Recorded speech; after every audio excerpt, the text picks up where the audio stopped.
സ്ഥലങ്ങളിലും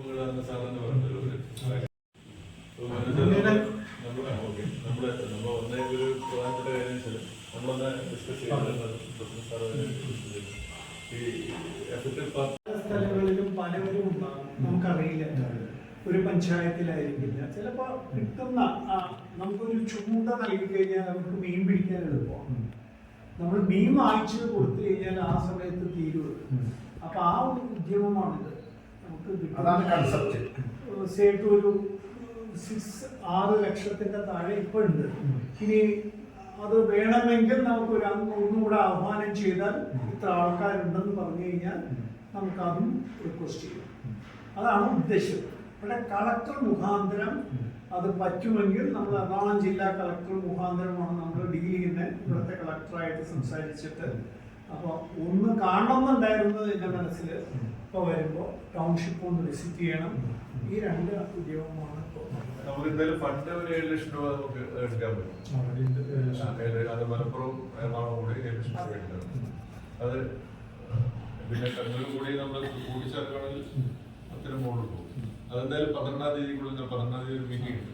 12-ാം തീയതി ഫയലിലേക്ക് എന്തായാലും ഇപ്പൊ നിലവിൽ 7 ലക്ഷം രൂപയുടെ ഫണ്ട് കൊടുക്കണം. അപ്പൊ കളക്ടർ കോൺഫറൻസോ ഉള്ളോ എവിടെയെങ്കിലും നമ്മൾ കുറച്ച് ആൾക്കാർ വരുമെന്ന് ഒരു ഒക്കേഷനായിട്ട് ഇരുത്തിയിട്ട് ആള് ഒന്ന് അവർക്ക് ഡിസേർവിംഗ് ആയിട്ടുള്ള ഹാൻഡ് ഓവർ ചെയ്യാം. നമുക്ക് എന്തൊക്കെയാണ് കൊടുക്കാൻ പറ്റിയ സാധനം ഓരോ ആളുകളെ ഇതിപ്പോ നമുക്ക് ബേസിക് അറിയാം എല്ലാവരുടെയും.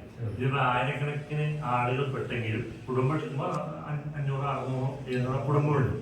ഇതിലിപ്പോ നമുക്ക് സെപ്പറേറ്റ് ചെയ്യാൻ കഴിയാത്തൊരു വിഷയം ഉണ്ടാവും. സ്വാഭാവികമായിട്ട് ഇപ്പൊ മനോജാണെങ്കിലും ഇന്നാളെന്ന് ചൂടാൻ നമുക്ക് ഇവിടെ എന്താ ചെയ്തുകൊണ്ടിരിക്കുന്ന വെച്ചാൽ ഒരു സംഘടന വരുന്നു, അവർ കുറച്ചാളെ സെലക്ട് ചെയ്യുന്നു, അത് സെലക്ട് ചെയ്യുന്നു, നമുക്ക് കൊടുക്കുന്നു. ഇതന്നെയാണ് നമ്മൾ ചെയ്യാൻ പോകുന്നത്.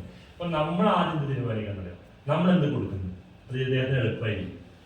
ഇപ്പൊ ഉദാഹരണം പറയുന്നത് ഇപ്പൊ ചിലർ മിഷൻ കൊടുക്കുന്നുണ്ട്, തയ്യൽ മിഷൻ. അപ്പോ തയ്യൽ മിഷനുമായി ബന്ധപ്പെട്ട് എത്ര ആളുണ്ട്, അവരെ കണ്ടെത്താൻ എളുപ്പം. ഇപ്പൊ വീടിന്റെ കാര്യം നമ്മൾ ചിന്തിക്കുന്നില്ലല്ലോ. ഇനിയിപ്പോ പെട്ടിക്കട വെച്ചുകൊണ്ടിരിക്കുന്നു, ഫുൾ പെട്ടിക്കട എല്ലാവരും. അപ്പൊ നമ്മൾ ആ പെട്ടിക്കട ചിന്തിക്കുന്നില്ല എങ്കിലും അപ്പൊ പെട്ടിക്കടയിൽ ഇരിക്കാൻ പറ്റിയ ആള് ആ കുടുംബനാഥൻ അല്ലെങ്കിൽ ആ വീട്. ഇവിടെ പയ്യൻ ഇരുന്നോളന്നില്ലല്ലോ. പക്ഷെ എല്ലാം നഷ്ടപ്പെട്ടാൽ ആ പയ്യനെ ജോലിക്ക് കൊണ്ടുവരും അവിടെ അച്ഛൻ.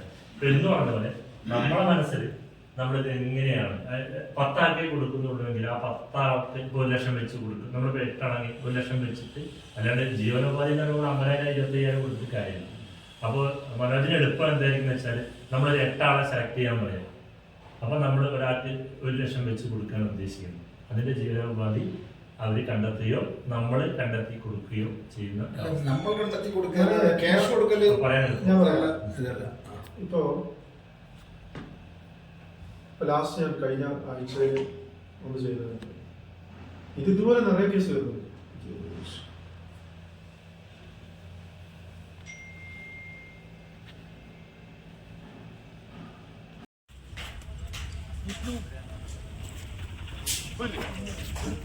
തന്നെ ഉണ്ടോ അല്ല വീട് കളിക്കുക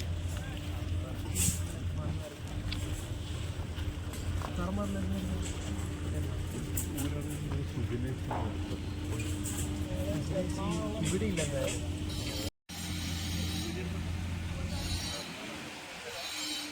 സൈറ്റ് കാണിക്കണോ?